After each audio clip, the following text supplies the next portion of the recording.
Hello everyone, again welcome back. Today we are start UP BSc nursing aptitude questions. ठीक है, तो जो UP BSc nursing 2025 होने वाला है उसका नर्सिंग एप्टीट्यूड के क्वेश्चंस हम स्टार्ट कर रहे हैं. जैसा कि आपको पता होगा आईएमसी ने अपनी नोटिस जारी कर दी जिसमें उन्होंने बोला है कि 15 जून से पहले सारे स्टेट के बीएससी नर्सिंग के एग्ज़ाम जो इंट्रेंस एग्ज़ाम है वो हो जाने चाहिए.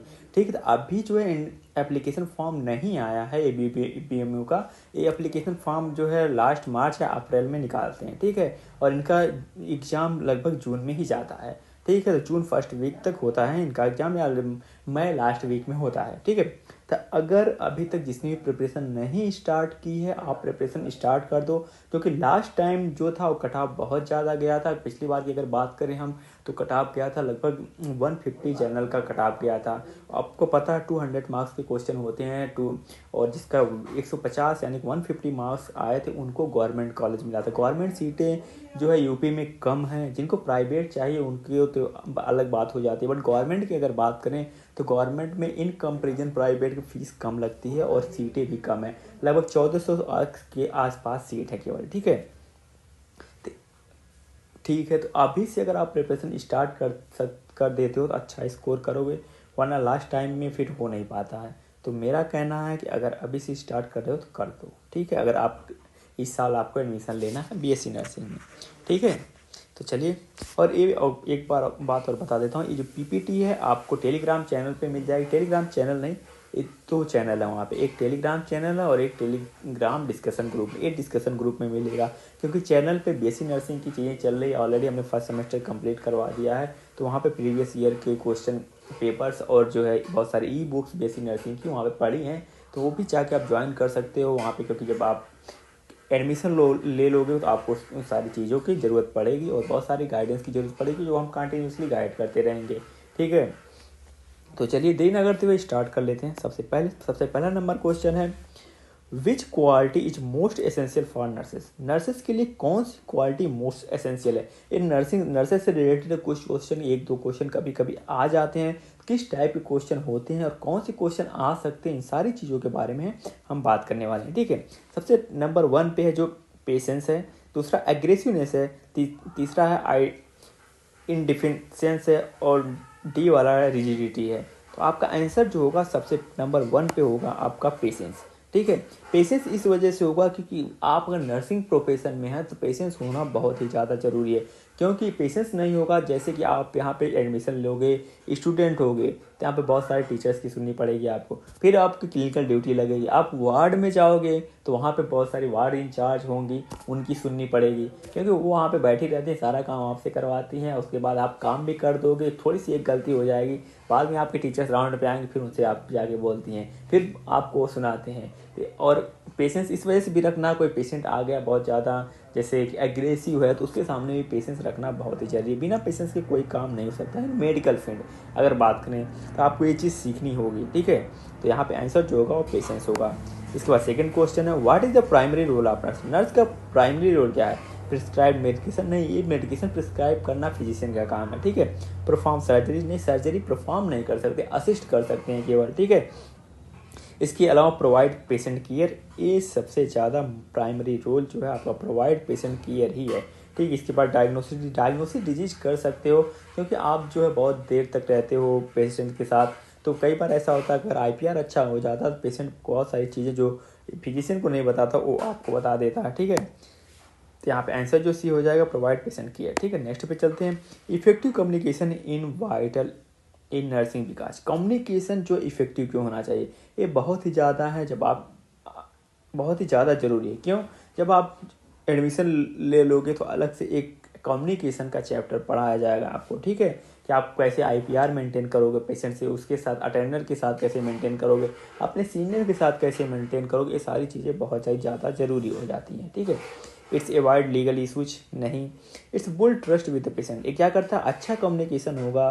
ठीक है, वो पेशेंट के साथ ट्रस्ट बिल्ड करेगा. ठीक है, इसमें वो पेशेंट को एक तरीके से साइकोलॉजिकल सपोर्ट मिलता है जिससे कि वो उसको जो है एक तरीके से बोलें कि उसको रिकवरी में ज़्यादा हेल्प मिलता है. ठीक है, थर्ड नंबर जो आंसर हो जाएगा बी वाला हो जाएगा, आपको trust between nurse and the patient lead to the better care and cooperation. ठीक है, नेक्स्ट पे चलते हैं। Time management in nursing help.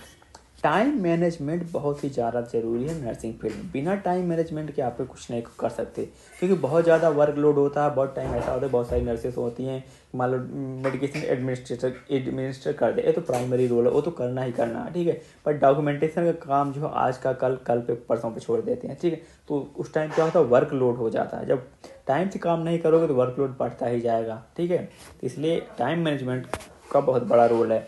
Complete task आप efficiently, reduce working load, avoid patient interaction को अवॉइड नहीं कर सकते, इग्नोर इमरजेंसी को भी इग्नोर नहीं कर सकते। ठीक है, तो आप क्या करना होगा, फर्स्ट वाला आंसर होगा यहाँ पे कंप्लीटिंग टास्क एफिशिएंटली। ठीक है, आपका आंसर हो जाएगा ए वाला।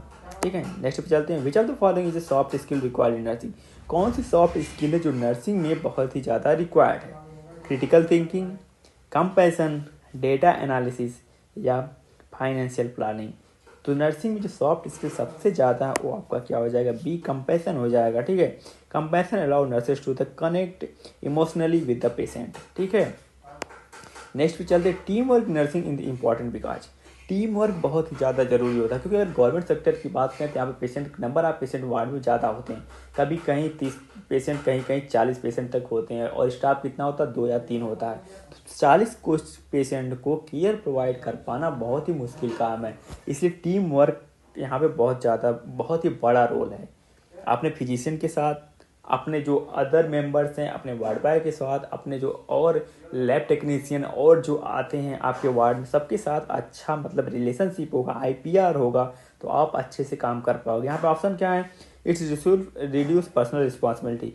पर्सनल रिस्पॉन्सिबिलिटी इससे रिड्यूस नहीं हो सकती। ठीक है, it's faster patient centre care. अगर एक टीम के साथ आप काम करोगे तो पेशेंट सेंटर केयर, जो पेशेंट को प्रोवाइड करना हो, बहुत जल्दी प्रोवाइड कर सकते हो। तो ऑप्शन आपका बी वाला ही कनेक्ट होगा। इट लिमिट्स कम्युनिकेशंस, नहीं। इट्स रिली डिसीजन, ये भी नहीं होगा। क्या होगा, आपका बी वाला आंसर हो जाएगा। Explain collaboration lead to the comprehensive and effective patient care. Next चलते हैं। What is the meaning of the empathy in nursing. Empathy क्या है? एम्पैथी लाइक आप पेशेंट के लिए एक जो है टाइप, ऐसे कहें कि फीलिंग, मतलब सिंपैथी, मतलब इस काइंडनेस रख रहे हो एक टाइप से, इस टाइप से बोलते हैं। इसमें क्या है, ऑप्शन होगा यहाँ पे सेकंड वाला, understanding and sharing the patient. मतलब एम्पैथिक मतलब पेशेंट जो कहना चाह रहा आप उसको समझ रहे हो। ठीक है, उसको ये लगेगा आप मतलब समझ रहे हो, तो उसको क्या होता है, थोड़ी सी हेल्प मिलती है, क्योंकि बहुत सारी डिजीज कंडीशन की वजह से काफ़ी टाइम से लॉन्ग बेड रिडन पेशेंट है, तो उसको एक टाइप का साइकोलॉजिकल सपोर्ट मिलता है, मोटिवेशन मिलता है। ठीक है, तो उसको रिकवर होने में थोड़ा सा हेल्प मिलती है। ठीक है, तो आपका यहाँ पे जो आंसर होगा वो बी वाला होगा। ठीक है, ये क्या, empathy helps nurses connect with the patient and provide emotional support. ठीक है, इसके बाद नेक्स्ट क्वेश्चन है, how should our nurse handle stressful situation. In this stressful situation कैसे हैंडल करोगे? पैनिक हो गई, कोई भी कंडीशन जो हैंडल नहीं की जा सकती। इसके बाद रिमेन काम and focus on solution. Ignore the issue, ignore तो कर ही नहीं सकते। ट्रांसफर रिस्पॉन्सिबिलिटी आप ट्रांसफर भी नहीं कर सकते हो। ठीक है, तो क्या करना होगा, रिमेन काम एंड फोकस रह के ही आप क्या कर सकते हो, किसी भी स्ट्रेसफुल सिचुएशन को हैंडल कर सकते हो। नेक्स्ट है आपका बी वाला आंसर सही होगा। इसके बाद which leadership quality is essential for the head nurse. Head nurse जो किसी भी वार्ड की इंचार्ज होती है, उसकी कौन सी क्वालिटी सबसे ज़्यादा ज़रूरी है? क्या है, डिक्टेटरशिप। डिक्टेटर होकर आप किसी से कोई काम नहीं करवा सकते हो। 1 दिन करवा सकते हो, 2 दिन करवा सकते हो, 3 दिन करवा सकते हो, चौथे दिन अगला खुद ही मना कर देगा, नहीं करेगा, आपके अगेंस्ट खड़ा हो जाएगा। ठीक है, इसके बाद क्या है, अथॉरिटिज्म। उसके बाद decision making and problem solving. आपका आंसर जो होगा सी वाला होगा, डिसीजन मेकिंग होना चाहिए, और कोई भी इशू आता है तो उसको जो है सॉल्व करने की एबिलिटी होनी चाहिए उसके अंदर। ठीक है, आपका सी वाला ऑप्शन करेक्ट होगा। इसके बाद नेक्स्ट पे चलते हैं।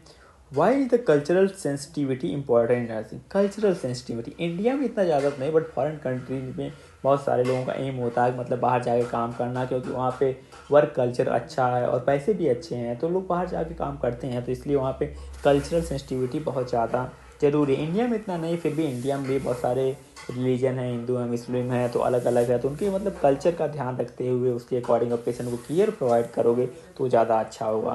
तो इसमें क्या है, टू अवॉइड कॉन्फ्लिक्ट को अवॉइड नहीं कर सकते आप। To provide stressful and appropriate care, to ignore traditions and to allow the personal belief. तो 10 नंबर की जो आंसर होगा वो क्या होगा, बी वाला होगा, जो provide respectful and appropriate care.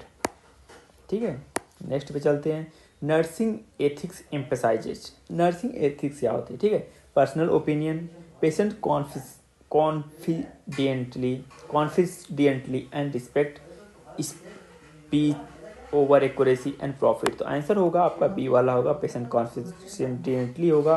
ठीक है, नेक्स्ट पे चलते हैं। Why is the adaptability important in nursing? Adaptability क्यों इंपॉर्टेंट नर्सिंग में? Why is adaptability important in nursing? Nursing में एडॉप्टेबिलिटी क्यों इंपॉर्टेंट है? To resist change, to handle dynamic health care environment, to avoid learning, to follow fixed routine. तो आपका जो answer होगा B वाला हो जाएगा, to handle dynamic health care environment.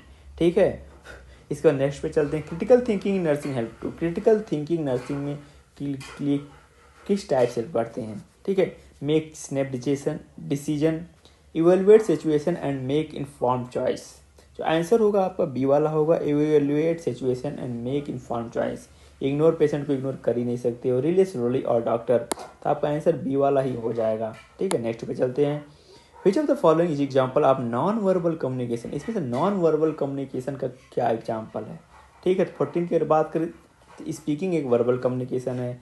Facial gesture, facial expression हो गया, या कोई गेस्चर हो गया, आई कॉन मूवमेंट हो गया, इसके थ्रू आप कोई भी जो किसी को कमांड दे रहे हो तो इसको क्या बोलते हैं? हम नॉन वर्बल कम्युनिकेशन बोलते हैं। ठीक है, इस 14 नंबर का भी होगा। इसके बाद नेक्स्ट पे चलते हैं। In nursing prioritising task means. Nursing prioritising task का मतलब क्या होता है?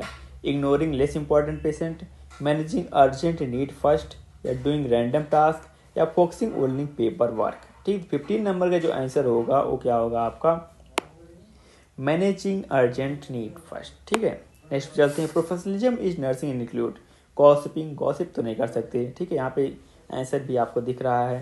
पंक्चुअलिटी एंड इथिकल बिहेवियर होना चाहिए। ठीक है, पर्सनल ओपिनियन नहीं, कोई पर्सनल ओपिनियन नहीं होता है। इग्नोरिंग प्रोटोकॉल तो आप कभी भी इग्नोर नहीं कर सकते हो। ठीक है, नेक्स्ट चलते हैं। Which of these is conflict resolution strategies in nursing? Avoiding conversation, active listening, arrogancy, ignoring feedback. आप इसमें आंसर जो होगा वो एक्टिव लिसनिंग होगा। एक्टिव लिसनिंग इस वजह से होगा क्योंकि कोई भी प्रॉब्लम आ रही है, कोई भी कॉन्फ्लिक्ट है, जब तक दोनों तरफ के लोगों की बातें नहीं सुनोगे तब तक आप किसी डिसीजन तक नहीं पहुंच सकते हो। ठीक है, तो इसलिए क्या होता है कि आपको दोनों साइड के लोगों को मतलब सुनना पड़ेगा। ठीक है, वो क्या कह रहा है, सामने वाला क्या कह रहा है, दोनों को सुनना पड़ेगा। ठीक है, तो इसलिए एक्टिव लिसनर होना बहुत ही ज़्यादा ज़रूरी है। ठीक है, तो 17 नंबर का जो आंसर होगा वो बी वाला हो जाएगा। नेक्स्ट है आपका 18 नंबर है। Why is attention to detail important in nursing? Attention options क्या है? To pass time, to avoid medication error, to skip task, या टू स्पीड अप। अटेंशन मतलब बहुत ज़्यादा अटेंटिव होना होगा। अगर आप एक हेल्थ केयर प्रोफेशनल हो, आपकी छोटी सी छोटी गलती जो है पेशेंट को बहुत ही बड़े मतलब खतरे में डाल सकती है। इवन पेशेंट की कई बार डेथ हो जाती है। ठीक है, अटेंशन इसमें क्यों जरूरी है? इसमें टू पास टाइम पास करने के लिए, टू अवॉइड मेडिकेशन एरर, जो बी वाला ऑप्शन है, टू अवॉइड मेडिकेशन। अगर आपसे मेडिकेशन एडमिनिस्टर करते वक्त थोड़ी सी भी गलती हो गई तो पेशेंट की डेथ भी हो सकती है। ठीक है, आप क्या करोगे? जो पेशेंट का मेडिकेशन एरर है उसको बहुत ही ज़्यादा रिड्यूस करने का कोशिश करोगे। ठीक है, तो आपका आंसर जो होगा 18 नंबर का बी वाला हो जाएगा। कई बार होता है कि ऐसा, जब भी हम मेडिकेशन मतलब मेडिकेशन एडमिनिस्टर करने जाते हैं तो हमें क्या होता है, सबसे पहले पेशेंट देखते हैं, नाम देखते हैं, उसको एज देखते हैं, फिर UHID नंबर देखते हैं, फिर मेडिकेशन कौन से उसके पास है और क्या प्रिस्क्राइब किस, इन सारी चीज़ों को मिलाते हैं, उसके बाद हम एडमिनिस्टर करते हैं। ठीक है, इससे हम जो है क्या होता है, मेडिकेशन एरर से बच सकते हैं। ठीक है, नेक्स्ट है effective patient education by nurses resulting. Effective पे क्या होगा? इसे patient confusion, improve self care, या रिड्यूस स्ट्रेस, या फास्टर डिस्चार्ज। इसमें क्या होगा? आपका बी वाला होगा, इम्प्रूव सेल्फ केयर। अगर आप इफेक्टिव जो एजुकेशन देंगे उसको हेल्थ से रिलेटेड, मतलब पेशेंट को जब वार्ड में है तो आप कैसे उसको मैनेज करेंगे और वो हाइजीन कैसे मेंटेन करके रखेगा और न्यूट्रिशन क्या क्या चीज़ें लेनी है, तो उससे जो है उसको रिकवरी होगी बहुत ज़्यादा। और जब वो घर पे जाएगा तो आप उस अगर कोई सर्जरी हो गई है तो उसको कैसे मैनेज करेगा और न्यूट्रिशन में क्या लेगा, उसको फॉलोअप के बारे में बताएंगे, सारी चीज़ों के बारे में बताएंगे तो पेशेंट रिकवर जल्दी होगा। ठीक है, इसके बाद हम बात करते हैं विच quality enhance nurses emotional resilience. कौन सी क्वालिटी जो है नर्सेस को इमोशनली रिजिलेंस के लिए इन्हांस करती है। इसमें क्या है, फ्लेक्सिबिलिटी है, इन पेशेंस है, रिजिडिटी है और एंकर है। तो 20 नंबर जो आंसर होगा वो ये वाला होगा, फ्लेक्सिबिलिटी। ठीक है, तो यहाँ पे आप आंसर देख सकते हैं, flexible nurse can adopt better to the stressful and unexpected situations. ठीक है, तो हमारे पास टोटल 20 क्वेश्चन थे। ऑलरेडी हमने जो लगभग 14 वीडियो डाल रखे हैं, 15 वीडियो डाल रखे हैं प्लेलिस्ट में, इसको भी वहीं पे ऐड कर दूंगा मैं, वहाँ से जाके उन वीडियोज़ को भी देख सकते हो आप, इसको भी देख सकते हो। इसके अलावा अभी कुछ और वीडियोज़ में कॉन्टिन्यूसली डालता रहूँगा। इसके अलावा पीसीबी का अलग से मिलेगा आपको। ठीक है, तो अभी जिसने भी प्रिपरेशन स्टार्ट नहीं करी है कर दो, क्योंकि कटऑफ बहुत ज़्यादा हाई रहने वाला है। अगर अभी से नहीं करोगे तो बाद में प्रॉब्लम हो जाएगी। ठीक है, तो अगर इसमें कोई भी चीज़ ना समझ में आ रही है तो कमेंट करके पूछ सकते हो। प्लीज़ वीडियो पसंद आया तो प्लीज़ लाइक करना और अपने दोस्तों के साथ भी शेयर करना। और लास्ट में एक रिक्वेस्ट है, अगर अभी तक चैनल को सब्सक्राइब नहीं किया तो प्लीज़ सब्सक्राइब कर लो। मिलते हैं नेक्स्ट वीडियो में। Thank you.